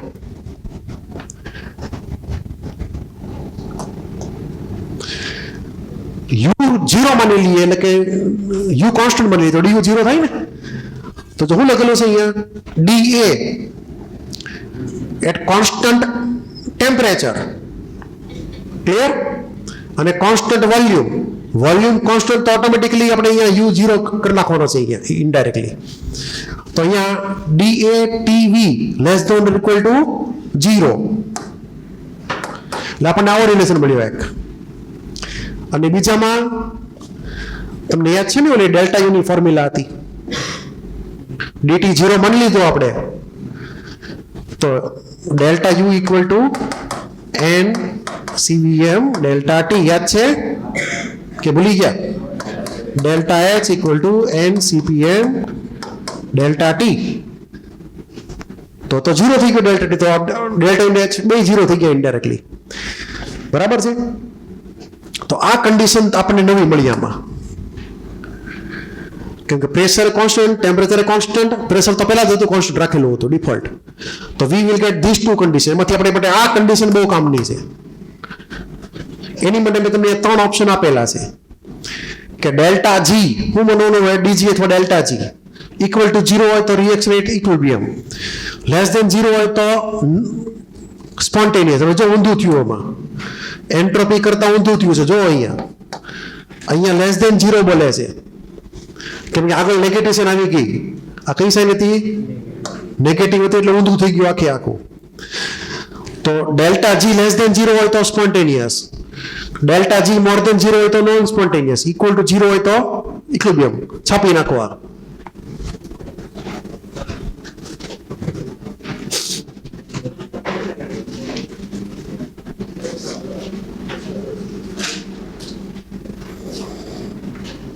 આ કન્ડિશન યાદ રાખવાની ટીપી ને ટીવી વાળી.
લખાઈ ગયું?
હવે ધ્યાન આપજો. લખાઈ ગયું? અહીંયા જે આપણી ઘટનામાં આવ્યું ડીયુ માઇનસ ટીડીએસ, આપણે યુને એક 0 નથી લેવા, યુને એક 0 લેવા નથી, ધારો કે લેવા જ નથી, ધારો કે હાલો, તોય તે એની મેળે રીતે આપણી આગળ રિલેશન આપણને મળે છે. થેન્ક યુ આર્યો. જો આને તમે કન્વર્ટ કરી નાખો આ રિલેશનને, બરાબર, થેન્ક યુ, બીજો રિલેશન લઈએ આગળ. યસ, આ તો આને આપણે સિમ્પ્લિફાય કરી નાખીએ તો T D S minus D U greater than or equal to 0, અને જો ઊંધું જતું કરી નાખવું તો less than or equal to 0. Clear? આપણે ડાયરેક્ટ મળે છે, એટલે તમે નો લે ખરેખર તો ન જોઈએ, લેવાનું પણ નથી, પણ આ તો ખાલી જસ્ટ કે ભાઈ એમને લેશો તોય તમને આ જ પ્રમાણે મળશે. એટલે અહીંયા આ ટર્મ જે આપણે વાત કરીએ હમણાં, ઈ કાં તો 0 હશે તો ઇક્વિલિબ્રિયમ, લેસ ધેન 0 હશે તો સ્પોન્ટેનિયસ, ઊંધું છે, ને મોર ધેન 0 હશે તો નોન સ્પોન્ટેનિયસ. તો જી અને એ નો રિલેશન એન્ટ્રોપી વાળા કરતા ઊંધો હાલે છે. આ બધી સમરી જે છે એ તમને એક અલગ ઝેરોક્સમાં લખીને આપેલી છે. એ તમને જે આપી નથી, પણ બીજા એડવાન્સ વાળાને આપી દીધી છે.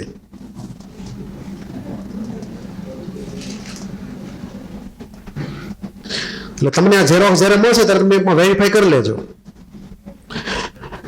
ક્રાઇટેરિયન ઓફ સ્પોન્ટેનિટી, અહીંયા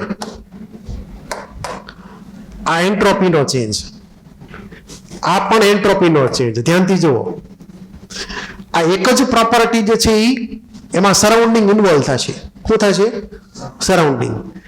બાકી બધામાં ઓનલી સિસ્ટમ જ ઇન્વોલ્વ છે. દરેકમાં અલગ અલગ બધી સિસ્ટમ વર્કઆઉટ કરેલી છે. એમાંથી અમુક આપણે વર્કઆઉટ કરી, એન્ટ્રોપી વાળી આ બે વર્કઆઉટ કરી, પછી આ બે વર્કઆઉટ કરીને આ બેની વાત આપણે કરી નથી, તમારે સ્વીકાર લેવાની, બહુ ડીપમાં નથી જવું એટલે, બરાબર. તો આવા અલગ અલગ રિલેશન છે, એમાંથી આપણી માટે ખરેખર કામના કયા છે એ હું તમને કહી દઉં, જે આપણે એક્ઝામમાં યાદ રાખવાના છે. એક તો આ પહેલો રિલેશન, આ યાદ રાખવાનો એક્ઝામમાં, એક આ ડેલ્ટા જી વાળો યાદ રાખવાનો. આ બેનો ભરપૂર ઉપયોગ થશે. બાકીના બધા જે છે આની સિવાયના બધા એની અંદર યાદ રહેતો ઠીક, બાકી જવા દેવાના. ક્લિયર? ઉપયોગ આ બેનો જ થવાનો છે, ડેલ્ટા જી નો અને ડેલ્ટા એસ ટોટલનો. યાદ એટલું રાખવાનું કે આ એન્ટ્રોપી છે તો મોર ધેન એન્ટ્રોપી સ્પોન્ટેનિયસ, અહીંયા તે મોર ધેન 0 એન્ટ્રોપી સ્પોન્ટેનિયસ. હવે તો સિસ્ટમની પ્રોપર્ટી હોય એન્ટ્રોપી સિવાયની કોઈ પણ, તો શું આવશે? લેસ ધેન 0 સ્પોન્ટેનિયસમાં. એક યાદ રાખશો તો બાકી બધા યાદ રહેશે. આ એક એન્ટ્રોપી વાળો લીધો, એક ડેલ્ટા જી વાળો લીધો. ડેલ્ટા જી નો રિલેશન બાકી બધાની જેમ જ છે, ઇન્ટરવ્યુ વાળા સિવાયના. અને ઇન્ટરવ્યુ વાળાનું રિલેશન છેલ્લા બે જેવો છે. તમારે યાદ રાખવાનું, તમારે ખાલી કોન્સ્ટન્ટ કોને યાદ રાખવાના, કઈ ટર્મ કોન્સ્ટન્ટ છે.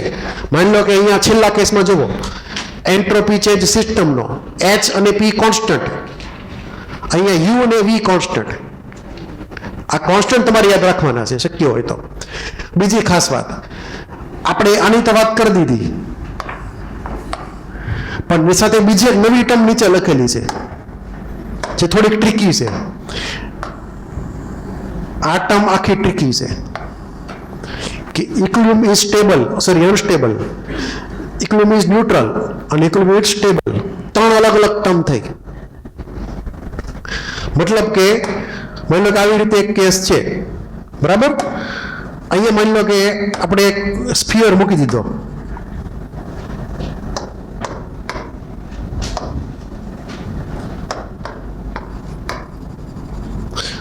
આ સ્ફિયર અહીંયા મૂકેલો છે, માંડ માંડ મૂક્યો છે.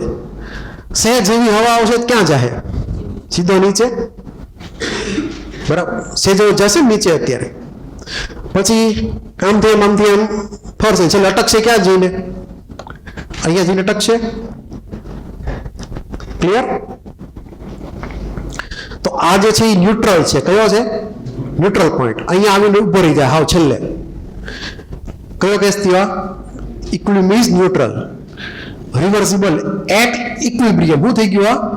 At equilibrium. નહીં ઉપર જાય નહીં નીચે જાય, એની મેળે. ઉપર જાય તો પ્રોબ્લેમ, આ બાજુ જાય તો એ પ્રોબ્લેમ.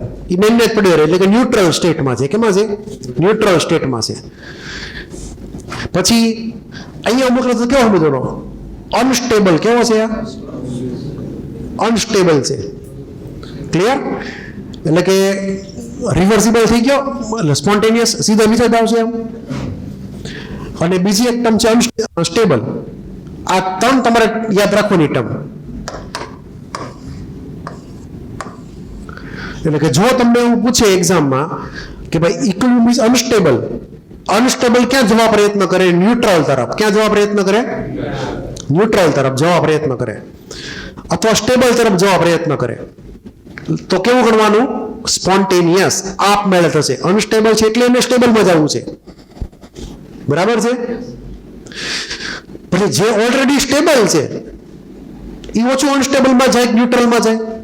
પાણી નીચે પડ્યું હોય તો એની મેળે ઓછું ઉપર જાય, સિવાય કે વેપર બને. ક્લિયર? એની મેળે ઉપર જતું નથી, એટલે એને નીચે રહેવું જ ગમશે. એટલે કે ઇટ ઇઝ ઓલરેડી સ્ટેબલ. તો કેવું છે? Non spontaneous. કેવું છે? તો નીચે પડેલું પાણી એની મેળે ઉપર જતું નથી, સિવાય કે ઇલેક્ટ્રિકલ એનર્જી. તો એ ઓલરેડી સ્ટેબલ સ્ટેટમાં છે, એને કઈ આગળ હલવાની જરૂર છે નહીં. હવે ન્યુટ્રલ કેસ કયો તો કેમિકલ રિએક્શનમાં? માની લો કે આવી રીતનો કેસ છે.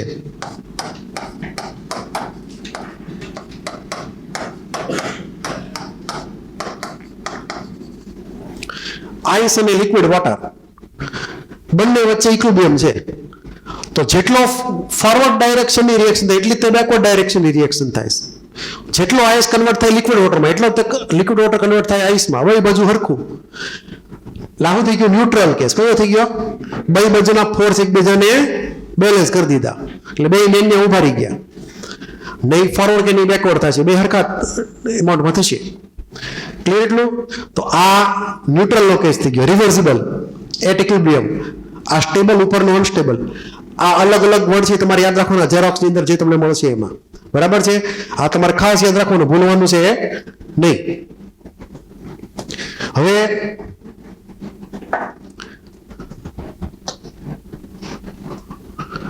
સૌથી ઇમ્પોર્ટન્ટ આ ડેલ્ટા જી ની વાર્તા. આ ડેલ્ટા જી જે છે એની અંદર આપણે થોડી વાર પહેલા જ વાત કરી હતી કે ફંક્શન જે હતું એ કયું હતું? G equal to H minus TS. બે અલગ અલગ સ્ટેટ લઉં. સ્ટેટ 1 તો એ વખતની એન્થાલ્પી S1, ટેમ્પરેચર એમનેમ રાખવાનું કોન્સ્ટન્ટ, એન્ટ્રોપી S1. સ્ટેટ 1 ની state 2 G2, enthalpy H2, entropy S2 તો TS2. તો જ્યારે કોઈ સિસ્ટમ સ્ટેટ 1 માંથી સ્ટેટ 2 માં જાય તો આપણને શું મળે? ફ્રી એનર્જીનો ચેન્જ મળે. શું મળે? ફ્રી અને ફ્રી એનર્જી હવે થઈ ગઈ જી ને. Change of free energy. Change કેવી રીતે માપવાનો? Final minus initial. તો આપણે શું લખીએ અહીંયા? G2 minus G1. પછી આ બાજુ H2 માઇનસ H1. પછી અહીંયા માઇનસ T. તો હું લખશું અહીંયા S2 માઇનસ S2. બરાબર છે ને? જુઓ તો 2 માઇનસ 1 કર્યું છે, તો અહીંયા S2 પહેલા આવશે. તો હવે આને કહી દઈએ ડેલ્ટા G, ઉપરનો delta H minus T delta S. આમાં ત્રણ જે પ્રોપર્ટી જે છે, ડેલ્ટા G સિસ્ટમની પ્રોપર્ટી છે, એન્થાલ્પી ચેન્જ સિસ્ટમની પ્રોપર્ટી છે, એન્ટ્રોપી ચેન્જ પણ સિસ્ટમની જ પ્રોપર્ટી છે. સિસ્ટમની જ પ્રોપર્ટી એન્થાલ્પીનો ચેન્જ એટલે કે એનર્જી ફેક્ટર, એન્ટ્રોપી ચેન્જ એટલે કે એન્ટ્રોપી ફેક્ટર એટલે કે T ડેલ્ટા S આખું. એ કમ્બાઈન કરી લે તો આપણને ડેલ્ટા G ની વેલ્યુ મળે. અને જો ડેલ્ટા G લેસ ધેન 0 આવે તો સ્પોન્ટેનિયસ. હવે આ ડેલ્ટા G ની વેલ્યુ જે છે એ કઈ રીતની હશે? More than 0, less than 0, equal to 0. Depend કોની ઉપર કરશે? આ બેની સાઇન ઉપર. એન્થાલ્પી ચેન્જને સાઇન હોય more than 0, less than 0. Entropy ચેન્જને સાઇન હોય more than 0, less than 0. Temperature કેલ્વિનમાં હંમેશા મોર ધેન 0 જ હોય. શું હોય? મોર ધેન 0 જ તે. આપણે પહેલા બે કેસ ડિસ્કસ કરી નાખ્યા છે, સિમ્પલ છે એટલે. તો પહેલો કેસ, એન્થાલ્પીનો ચેન્જ નેગેટિવ રાખો. આ ટર્મ નેગેટિવ હોય. એન્ટ્રોપીનો ચેન્જ પોઝિટિવ હોય તો ડેલ્ટા S પોઝિટિવ. આગળ નેગેટિવ છે કે નહીં? તો આ આખી ટર્મ ઓવર કેવી થઈ? નેગેટિવ જ થઈ હર હંમેશ. તો ડેલ્ટા G કેવો થયો? ડેલ્ટા G કેવો થઈ ગયો? નેગેટિવ. તો એન્થાલ્પીનો ચેન્જ એક્ઝોટિક હોય, નેગેટિવ હોય, એન્ટ્રોપીનો ચેન્જ પોઝિટિવ હોય. તો એ બંને કમ્બાઈન કરો ફોર્મ્યુલામાં તો ડેલ્ટા G ની value always always always negative જ મળશે. ટેમ્પરેચર તમે 0 કેલ્વિન રાખો ને તોય તે, even if you take 0 kelvin temperature, તો ડેલ્ટા તો જીવે જ છે હજી. બરાબર? અને ઈ નેગેટિવ થશે તો ડેલ્ટા G કેવો થઈ ગયો? નેગેટિવ. તો હું લખેલું છે અહીંયા ઓલવેઝ નેગેટિવ ડેલ્ટા G ની વેલ્યુ. તો ફોરવર્ડ ચેન્જ એટલે કે પુરોગામી પ્રક્રિયા, સ્પોન્ટેનિયસ એટ ઓલ ટેમ્પરેચર. કોઈ પણ ટેમ્પરેચર ઇવન 0 કેલ્વિન હોય તોય તે રિએક્શન થશે. જો આ સિચ્યુએશન ક્રિએટ થઈ તો એન્થાલ્પી ને એન્ટ્રોપીના ચેન્જની સાઇન બાબતમાં. બરાબર? રિમાર્ક શું લખવાનું? તો કે રિએક્શન 100% કમ્પ્લીટેડ. એકે રિએક્ટન્ટ બાકી રહેશે નહીં એમને. બધા કન્વર્ટ કેમાં થશે? પ્રોડક્ટમાં કન્વર્ટ થઈ જશે. એટલે કે રિએક્શન 100% કમ્પ્લીટેડ. નો ઇક્વિલિબ્રિયમ પોસિબલ. ડેલ્ટા G જિંદગીમાં કોઈથી 0 થશે નહીં, કેમ કે ઓલવેઝ કેવો? નેગેટિવ જ રહેવાનો છે. તો નો ઇક્વિલિબ્રિયમ પોસિબલ ફર્સ્ટ કેસમાં. સેકન્ડ કેસ લઈએ. માની લો કે ઊંધું વિચારો, સાઇન ઊંધી જતી કરી નાખો. એન્થાલ્પીને પોઝિટિવ મૂકી દો એટલે કે એન્ડોથર્મિક રિએક્શન. એન્ટ્રોપીનો ચેન્જ નેગેટિવ લઈ લ્યો તો ડેલ્ટા S પોતે નેગેટિવ